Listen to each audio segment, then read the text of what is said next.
Africa Content TV.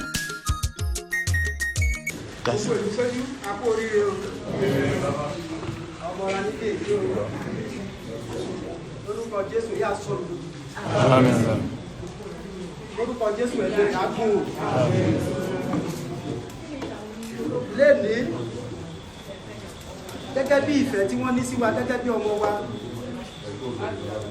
mo wá fi wọ́n jẹ oyè Balogun of Ilupeju.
Ìpèníjà rẹ fún iṣẹ́ mi rán mi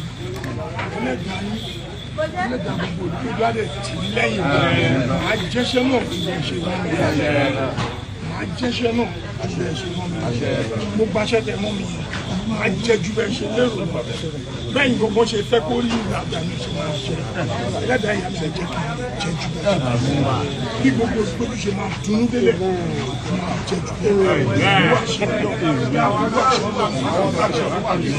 ẹ ṣe ó yá.